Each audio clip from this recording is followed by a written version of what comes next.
My paper is called The Archetypal Aspects of Separation and Migration. So just to refresh you and perhaps inform you, I just would like to very briefly define what archetypes are about. They're inherent predispositions, or inborn, common to the species. And this predisposition or readiness for action becomes actual when met by the environmental experiences. And you can say that archetypes are characterized by universality. That means they occur across time and space in many cultures of many ages. They tend to have a paradoxical quality or bipolarity in that they carry both positive and negative complementary qualities. And they're accompanied by intense feelings. Okay. I'd like to start with two quotes. The first from Pascal is, "Our nature lies in movement. Complete calm is death." And the second one, "But one's own must be learned as well as that which is foreign." And that comes from German writer Helderman. Each new developmental stage of life necessitates a separation from the previous stage, and therefore growth and development always entails a loss and mourning. One can think of developmental separations such as weaning. Today, there are increasingly more circumstantial separations associated with such things as divorce and geographical relocation. It is on the latter that I'll be focusing in this paper, as migration, to use the umbrella term, for changing the location where one lives has become so prevalent in our present world, and as I hope to illustrate, is archetypal, as is separation. I'm not talking about refugees or involuntary separation, and exiles have a very different experience because they don't have the possibility of return. I'll explore the interrelationship between separation and migration, how the one influences the other, and the imagery associated with each. So if you could bear with me, I'd like to start with a bit of theory about separation as an underpinning before I continue with migration. As is the case with every archetype, separation is essentially paradoxical, capable of expressing both positive and negative aspects of experience and emotions. One can thus say that the external circumstances of separation interact with the world of internal objects and archetypal images. Whether the separation, as manifested in the experience of migration, is experienced as a difficulty for development or a spur to development, is dependent both upon these internal and external factors. There are many different motives for migrating, and external circumstances may differ a great deal. But the quality of the internal object relations of the individual and the baggage he brings in the process will very largely determine his experiences of migration and how he responds to the stresses and losses involved. At the conference of the International Association of Analytical Psychology held in Zurich in 1962, Ruth Strauss gave a seminal paper on the archetype of separation. She says, in essence, that separation is a recurrent theme in analytic work, occurring with such intensity and regularity as to suggest its archetypal nature. Self-realization is at the heart of psychotherapy and is probably the underlying motivation for most of our patients. It seems that the basic conflicts of union and separation are indispensable for self-realization. Self-realization can be seen as largely concerned with ego growth. That is, the growing up and away from the original state of union or non-differentiation, or the pre-differentiated self. The image of the mother and child probably best represents this situation and leads to the highly charged image or fantasy and conflict between the wish to restore the primary union and the need to grow away from it. As applied to migration, I see this as the need to belong to and be part of a group or family culture, and the need to move away and be apart from it. Allied to the need for self-realization, it seems to me that a patient generally comes into analysis with conflicts that affect his sense of identity. For example, divorce and other crises from life changes. And an unconscious motive for seeking analysis is the need to consolidate his sense of identity. Of course, self-realization and identity are connected. Separation and individuation are inextricably linked. One could thus say it is the differentiation of the individual which is the main theme in separation. When I looked the word up in the Webster's dictionary, I found the following definitions. To become specifically distinct and separate. The formation or discrimination of differences or varieties.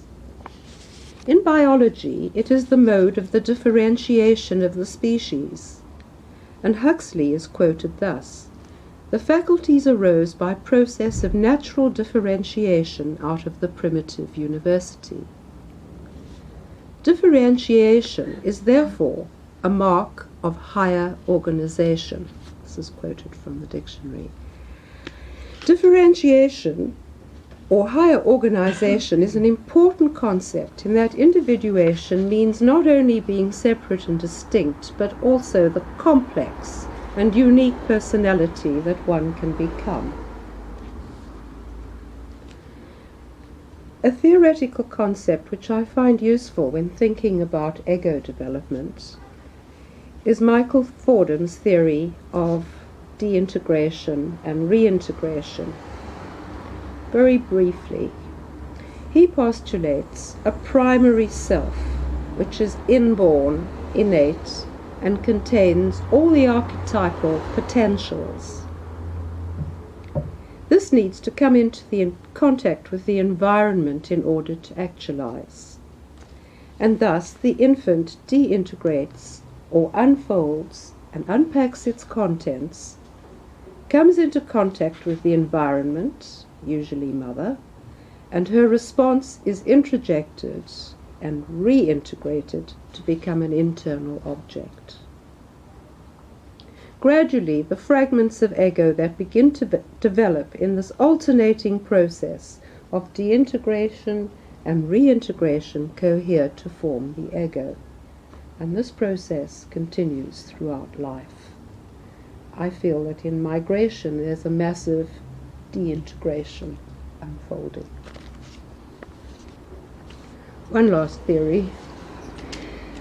Since bipolarity is a characteristic of archetypes, it is impossible to speak of separation without mentioning attachment.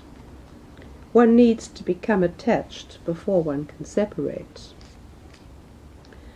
John Bowlby's theories on attachment seem very relevant here, particularly his notion of the safe base provided by a familiar person which allows the child to widen its experience of the world.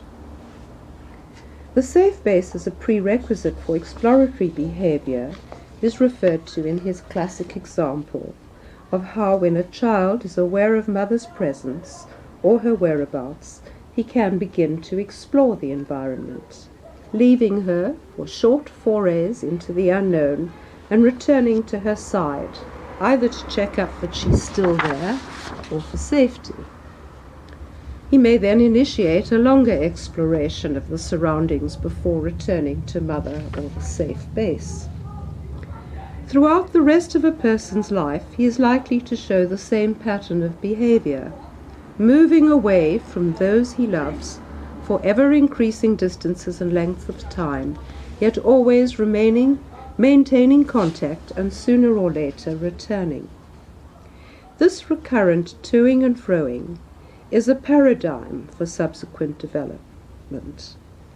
It's a rhythmic cycle of separation and reunion, progress and regression, 2 steps forward and with luck only 1 step back. I'll now give a case example which can illustrate some aspects of separation in one who is a migrant. Olive is in many ways a nomad, whose home base in her native country is precarious.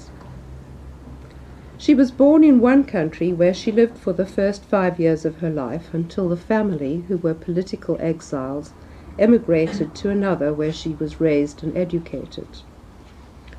She describes herself as the sensitive, withdrawn child in a family who squabbled and picked on each other, which she says is part of the original culture.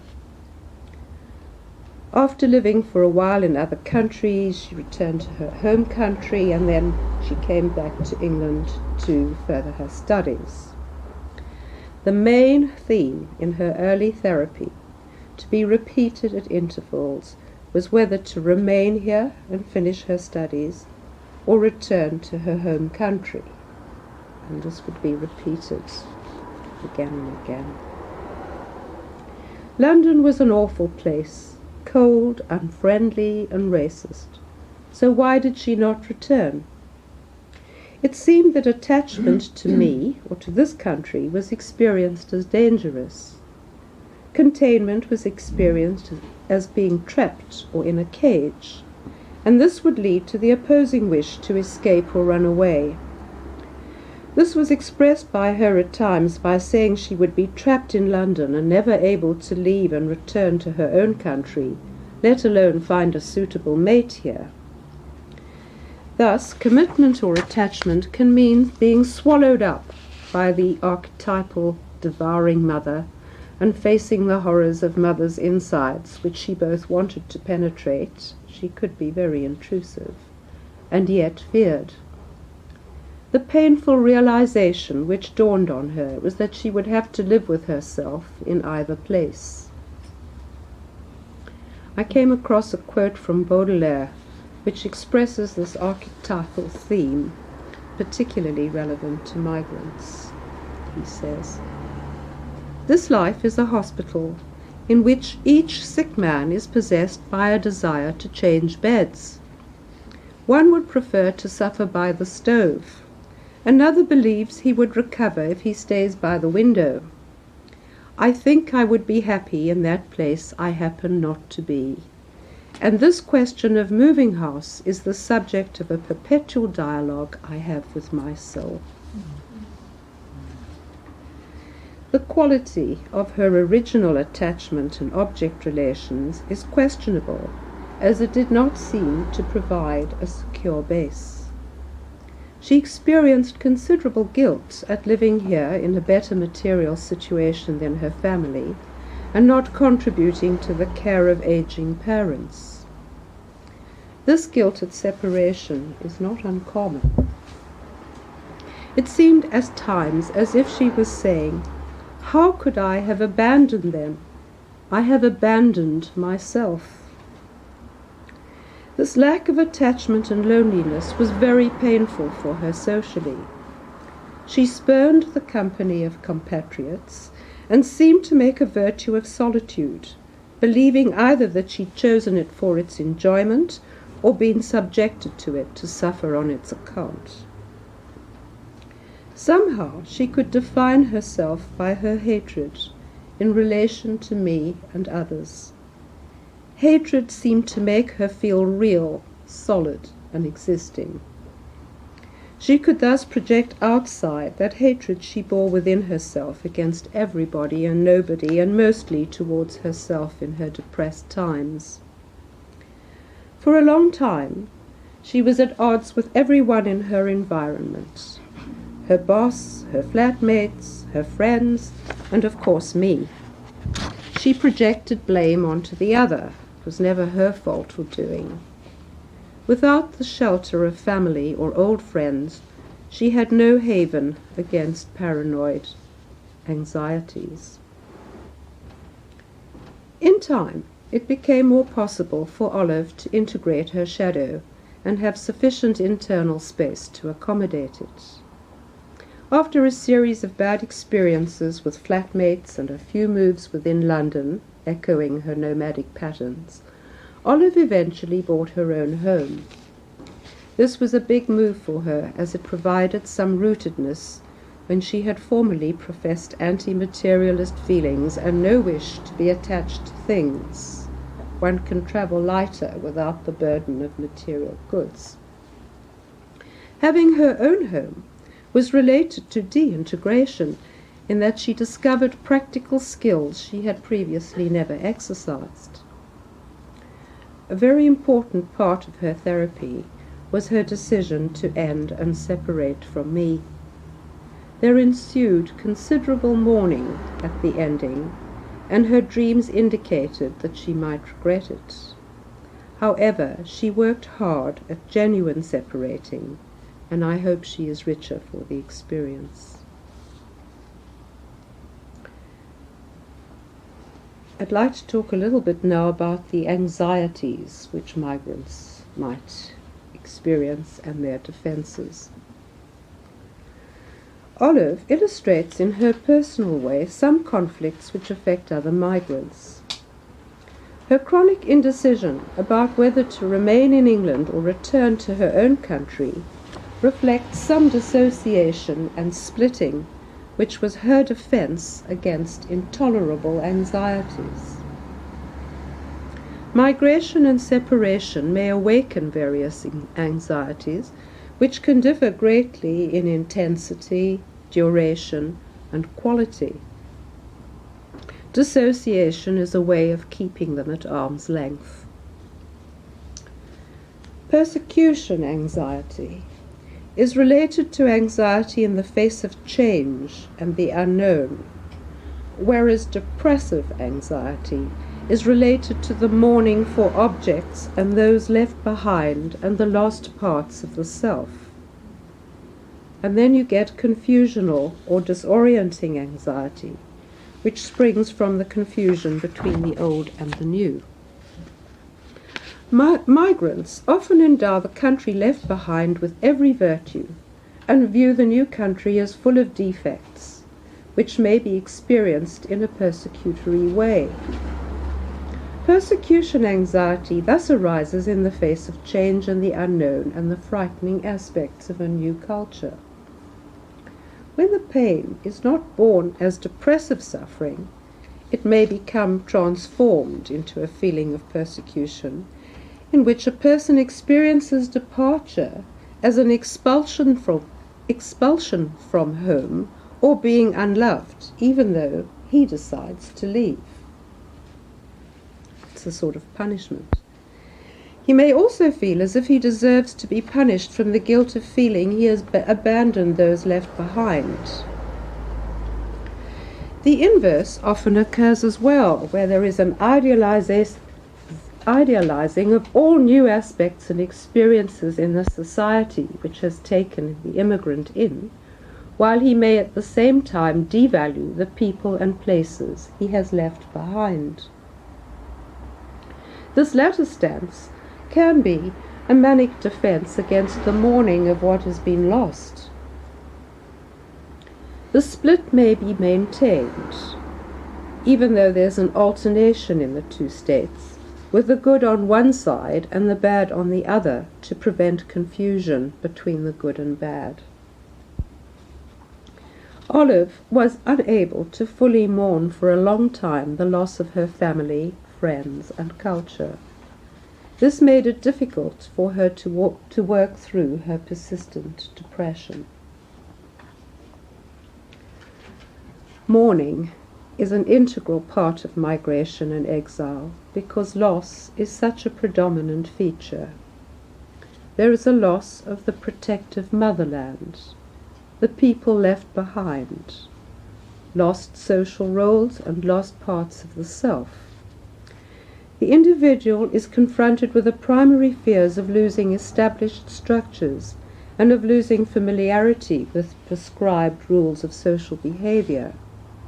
This can lead to deep feelings of insecurity, increased isolation, loneliness, and a weakened sense of belonging to an established social group.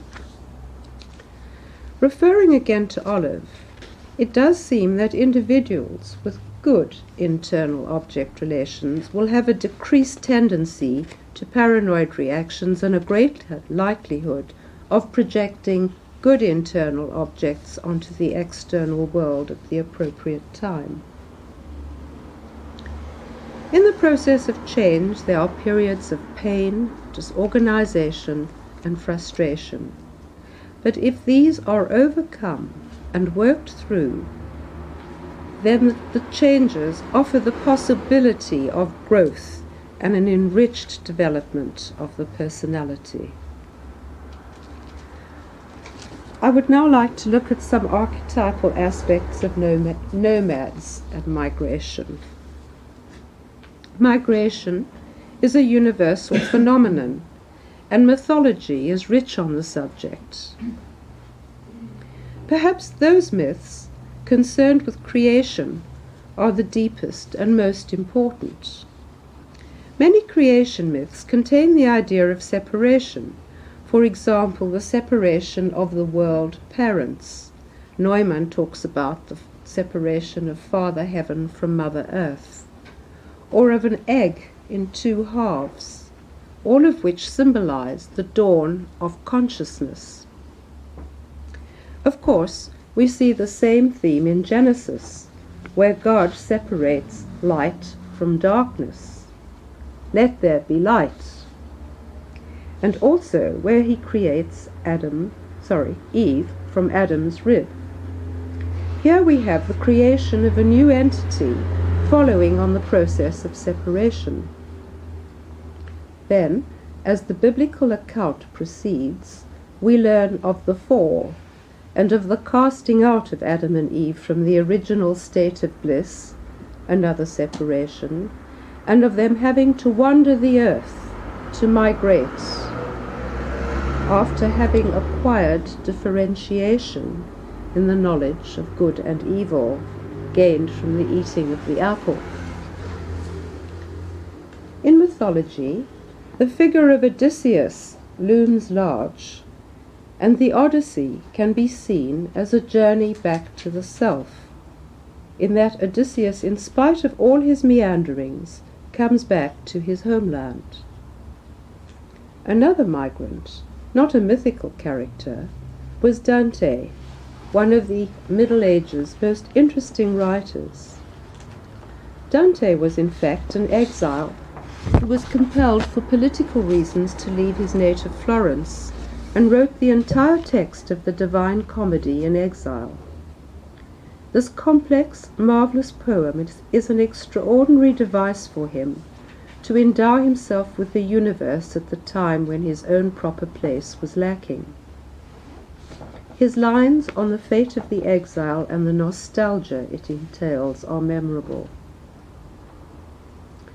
You will leave everything loved most dearly, and this is the arrow that the bow of exile shoots first.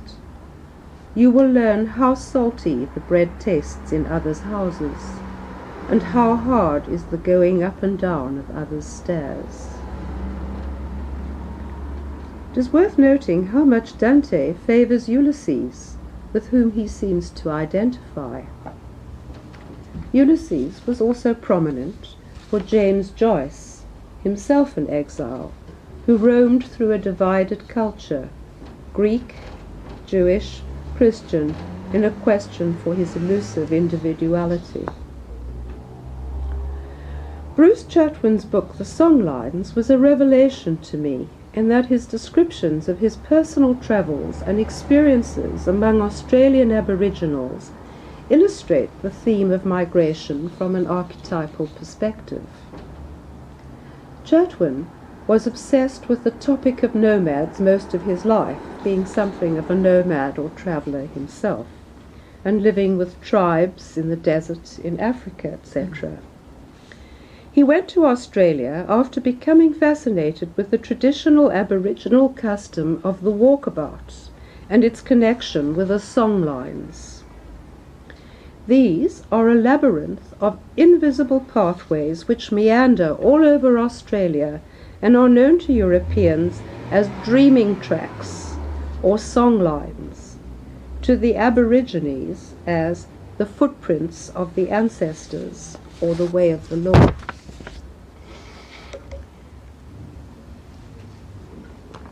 Aboriginal creation myths tell of the legendary totemic beings who had wandered over the continent in the dream time, singing out the name of everything that crossed their path: birds, animals, plants, rocks, waterholes, and thus singing the world into existence. Walkabout seems to have been a ritual event. Apparently, Aboriginals would live or work in a place, and then with no warning would pick up sticks and vanish into the blue to walk enormous distances. The walkabout was in practice a kind of bush telegraph cum stock exchange. The trade route was the songline, as songs, not things, were the principal medium of exchange. Trading in things was secondary. One inherited the song over a particular stretch of country, and a man's verses were his heritage or title deed to territory, almost like birds singing their territorial boundaries. The phrase which strikes chords is how they sing the world into existence. That is, the inherited song from the ancestors which describes the terrain is sung, and the outer world then matches this or is perceived. Perhaps Bion expressed this most succinctly, and the concept of archetypes, when he said, "A preconception must meet an experience to become a conception."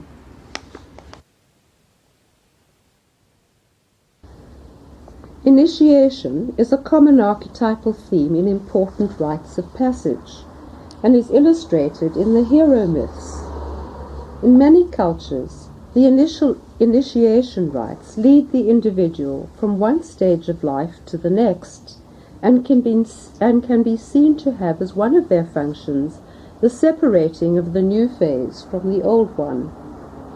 The initiation ensures that there is a distinct break, so that attitudes and habits appropriate only to the past stage are not carried over into the new. The individual takes his place in the culture, now belonging as an adult member, having gained in his identity as a result of the trials he undergoes. These practices show the link between the ritual and archetypal enacting of separation, or a belief that it happens, and the phenomenon of rebirth or renewal. One should remember that the archetypes are all interrelated, and the archetype of the hero is involved in both separation and migration, which can be seen as a quest, the quest for identity. It is about leaving home, overcoming fear, and establishing personal autonomy in the world, or one could say it is the inherent determination of the self to seek dialogue with the environment. There is often a quest in migration too, in the unconscious fantasy of seeking a nurturing and protective Earth Mother, an idealized figure, or the promised land. I'll give another case example now before dealing with some other psychological aspects. Jerry is very attached to his parents and country. I was struck early in his analysis by the larger-than-life quality of his parents. They are very powerful and influential in their external reality, as well as in their archetypal inner presence. Both parents have achieved a great deal in their lives and contributed to their country in significant ways. And Jerry therefore feels something of a traitor in making his life elsewhere. Both he and I know that he will eventually return to live there. He came to England to pursue a training in his chosen career, which in some ways is allied to his father's but with a very different focus. Previously, he earned his living, and still does so in his spare time, in his father's field, using father's connections and influence to some degree. It is of vital importance for him to succeed in his chosen work, as well as to become fully economically independent. This is partly to justify his living here, as well as, most importantly, to differentiate himself from his family. In his home country, he was a big fish in a little pond, and known also as his parents' son, which provided him with an identity. In this country, he feels of little account, as his family is of little account here. His family can be described as somewhat enmeshed. His maternal grandparents had lived in the same building as his parents when he grew up, and his elder sister is still living with her parents and working for her father. She serves as a negative example for him in many ways, in not being separate from her parents or their lives, and of not having grown up. When he first came here, he was accompanied by his girlfriend, and their subsequent breakup was devastating. He is still working on the effects it had on his identity and feelings about himself and his sexuality. Jerry seems to live in both this country and there, with a foot in each and not fully involved in either. He makes frequent visits, ostensibly for work purposes, and is in constant contact with his family and a few close friends there. He is often very nostalgic and homesick. He has noted that he only began to relate to the environment here when he separated from his girlfriend, and he has needed to live alone to develop himself.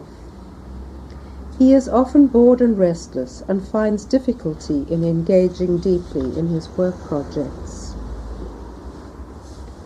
On recent visits to his family, he has been very critical towards his mother and rather condemning towards his father. It seems that both parents have somehow become more life-sized and less idealized. He also defines himself, in many ways, in opposition to them. For example, he criticizes his mother for not being much of a homemaker or caring for her appearance. In contrast, he takes great pride in his own home here, in his cooking, and is something of a dandy regarding his clothes. He has great charm and can be very seductive, sensitive, and articulate. He is gradually working to acquire more substance and has been integrating the puer and narcissistic qualities of his shadow. By puer, which is really the eternal youth, an archetypal figure, I mean his boyish clinging to fantasies of fame and omnipotence, living in the air rather than on the ground, and his need to grow up and out of rather adolescent ways of being.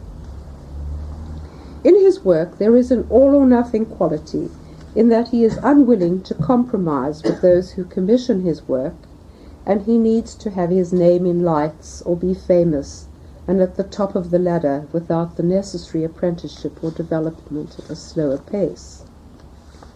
Although he is undoubtedly talented, his self-worth tends to swing from a feeling of immense power and uniqueness to a sense of worthlessness and of being of no account. He suffers from many aspects of being a foreigner or migrant, as well as the growth-promoting aspects.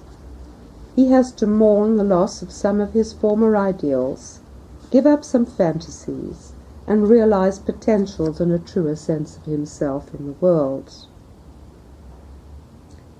He realizes that in some ways he has always felt a misfit and felt insufficiently cared for by his mother, who was frequently not there when it was important for him.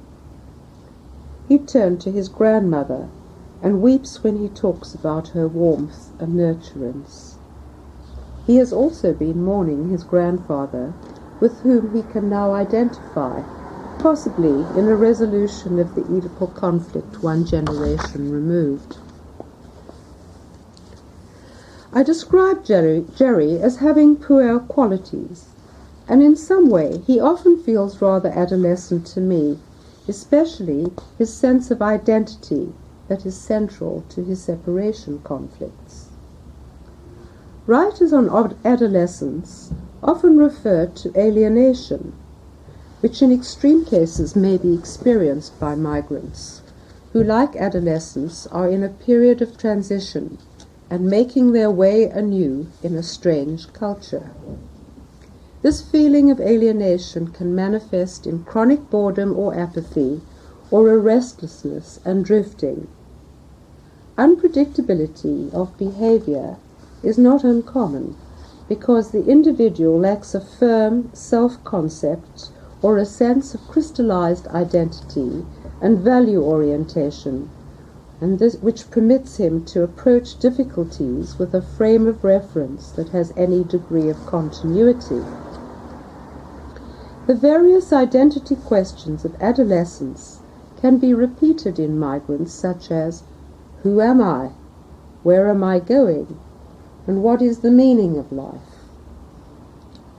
The concepts of identity and identification are part of separating and normal development. And I should mention here that the use of the word identity in Jungian writings in fact has a meaning which is different to the usual one.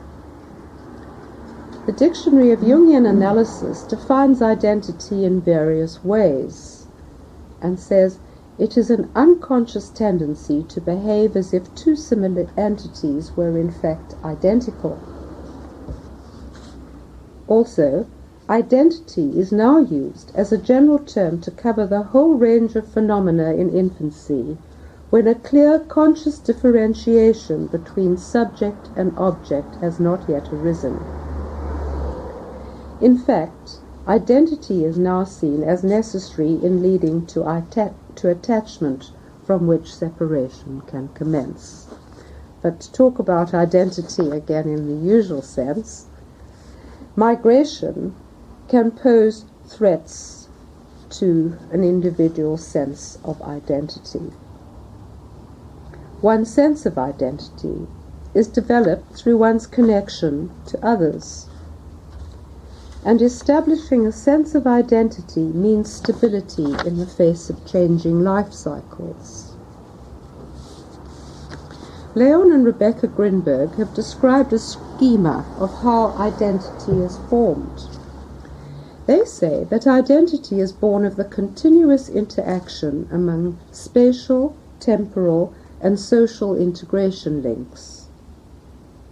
Spatial integration refers to the interrelationships amongst parts of the self, including the physical self, and lends cohesion amongst them. Spatial integration is achieved through differentiation between self and non-self, that is, to become an integrated, separate unit. Temporal integration connects different representations of the self over time and establishes continuity. It lays the groundwork for feelings of sameness.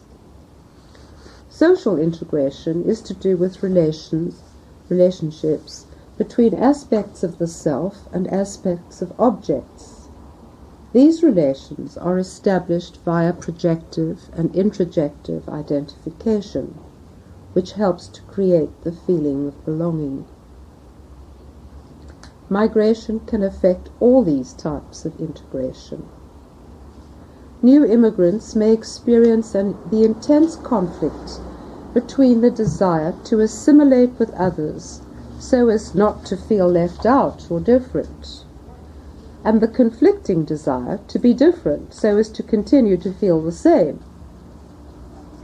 These conflicting desires, a mixture of personal feelings and culture, can cause confusion, depersonalization, and in extreme cases, alienation from himself. Alienated as he can't meld the different pieces of his identity. The individual may then ask the questions, where am I?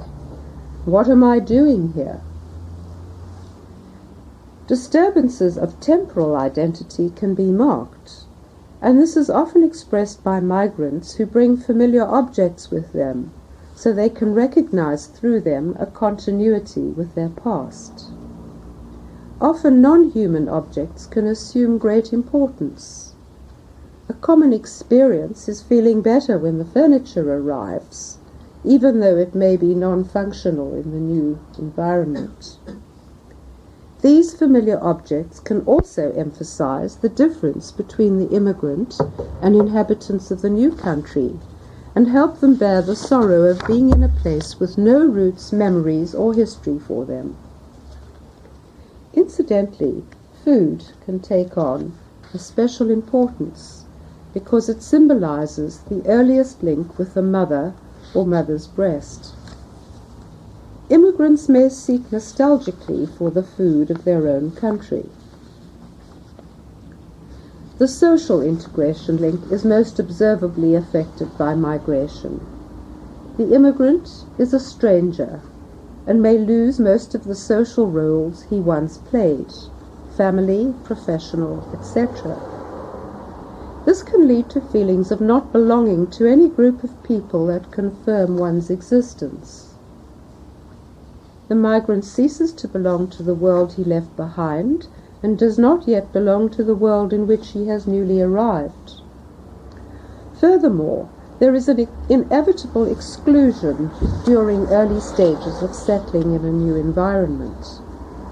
The locals may refer, in his presence with no explanation, to events and people that belong to their history and tradition, from which the foreigner is of course excluded. Perhaps childhood feelings of exclusion in relation to the couple formed by his parents will be re-stimulated. But the sense of social belonging is necessary for maintaining one's sense of identity. Some migrants, as mentioned, may identify themselves with the habits and manners of the new country, trying to forget their own, whereas others do the opposite and cling tenaciously to their own customs, socializing exclusively with other nationals and forming closed groups that function as ghettos. After working through the losses, there is a need to plan for the future, in relation to which the past is felt to be the past, and not a lost paradise to which he constantly yearns to return. However, one does not need to renounce either place, but integrate them. This can lead to a lot of ego enrichment and consolidation of one's sense of identity as someone who remains himself despite changes and restructuring.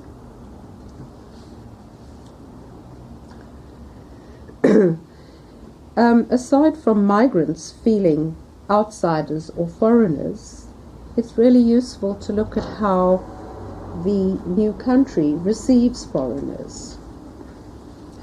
Julia Kristeva, who is a Lacanian therapist, has explored how various societies have historically treated foreigners or strangers from biblical and classical times until the present. She suggests that the antidote to xenophobia, racism, and other weapons against outsiders is to recognize that the foreigner is within us, and the realization that what is most fearful to us in the stranger may be the very quality we do not want to recognize in ourselves. To quote her, "Psychoanalysis is experienced as a journey into the strangeness of the other and of oneself, towards an ethics of respect for the irreconcilable. How could one tolerate a foreigner if one did not know one was a stranger to oneself?" It is by integrating the unknown, maybe the shadow, into ourselves that we can tolerate and wish to know the other, that which is not us. It is by allowing one's boundaries to be flexible in the difficulties of situating oneself with respect to the other, and the going over and over the course of identification and projection that lies at the foundation of reaching autonomy. In the same way, meeting a new culture or environment can challenge old preconceptions and cause an unfolding into new modes of perception. In a positive sense, migration is one way of breaking old structures and creating new ones. It is analogous to moving house. That is, there is a rearrangement of the mental furniture. Some which is obsolete can be discarded and new acquired. One witnesses migrants who go to live in another land, having to return to the motherland, often to recharge, as it were, and then make increased attachments to the new home. Many patients decide to return to their native land, and this can mean a fruitful process of returning with increased internal resources. It can, of course, also mean an escape or regression. However, in returning to their native countries, they are often unsettled, and it can be tantamount to a whole new migration. I am reminded of Plato's allegory of the cave. In the allegory, you may remember, the people had previously lived in a cave where it was dark, and their knowledge of the outside world was based on the shadows they saw on the wall of the cave. When they eventually travelled to the outside, they were blinded by the sunlight and could not see until their eyes had been accustomed to the light. On returning to the cave, they were again unable to see in the dark, and this can be an experience we know. Thus, the subjective personal experience seems to embrace successive feelings of togetherness, untogetherness, and re-togetherness, though the underlying sense of wholeness and substance would often seem to be progressive when a long-term view of life is taken. Jung spoke of circumambulating the self, by which he implied a spiral rather than a linear image.